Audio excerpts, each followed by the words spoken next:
आपने अक्सर ये सुना होगा कि जंगल में वर्चस्व के लिए जब दो शेर आपस में लड़ते हैं तो जीत किसी की नहीं होती, दोनों ही घायल होते हैं। आज दुनिया में अमेरिका और चीन दो ऐसे शेर हैं जो अक्सर एक दूसरे से वर्चस्व के लिए टकराते रहते हैं, एक दूसरे पर आरोप लगाते रहते हैं, एक दूसरे पर भारी भरकम टैरिफ भी लगाते हैं। लेकिन अगर ये दोनों लड़े तो जीत शायद किसी की भी नहीं होगी, दोनों ही घायल होंगे और इससे दोनों देशों को अभी तक नुकसान भी होता है। अपने पहले कार्यकाल में अमेरिका के राष्ट्रपति ट्रंप ने कोरोना वायरस को चीन का वायरस कहा था, चीन को दोष दिया था कि उसी ने पूरी दुनिया में ये कोरोना वायरस फैलाया है। लेकिन अब दूसरे कार्यकाल में ट्रंप का हृदय परिवर्तन हो चुका है। तो सबसे बड़ा सवाल यह है कि आखिर अब दोनों देश एक साथ क्यों आने की कोशिश कर रहे हैं? इसकी कुछ बड़ी वजहें हैं। अमेरिका ने चीन की ताकत को रोकने की कई कोशिशें की, लेकिन वो रोक नहीं पाया।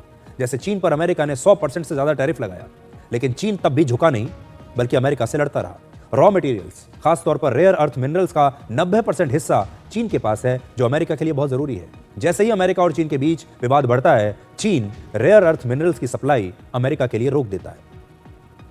अमेरिका से बार बार झगड़ा करने की वजह से चीन की अर्थव्यवस्था को नुकसान होता है, क्योंकि अमेरिका चीन पर टैरिफ लगाकर उसके एक्सपोर्ट को कम कर देता है। और अगर चीन अमेरिका से दोस्ती कर लेता है तो उसे सिर्फ एशिया में ही नहीं बल्कि पूरी दुनिया में उसकी ताकत को स्वीकार कर लिया जाएगा। अभी दुनिया का सिर्फ एक धड़ा ऐसा है जो चीन को सुपर पावर मानता है, लेकिन अगर उसने अमेरिका से हाथ मिला लिया तो उसे भी पूरी दुनिया सुपर पावर मानने लगेगी और ये सुपर पावर बनने का एक नया मौका चीन के लिए हो सकता है। आज पूरी दुनिया मल्टीपोलर है, यानी एक ही देश अपने हितों के लिए दुनिया के अलग अलग संगठनों, अलग अलग देशों से बात कर रहा है।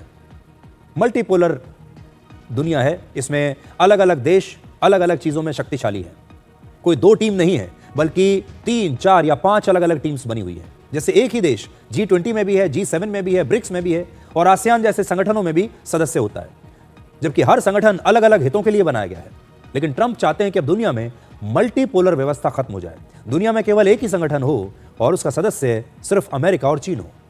अमेरिका को अब ऐसा लगता है कि वो पूरी दुनिया पर अपना दबदबा बनाकर नहीं रख पाएगा अपने दम पर, और इसलिए अब वो इस G2 के जरिए दुनिया को दो हिस्सों में बांटना चाहता है। जैसे पश्चिमी देशों में उसका दबदबा रहे और कुछ इलाका वो चीन के लिए भी छोड़ देगा, और इसके बदले में अमेरिका एशियाई देशों में चीन के सुपर पावर को, चीन की जो सुपर पावर है, उस स्टेटस को स्वीकार कर लेगा।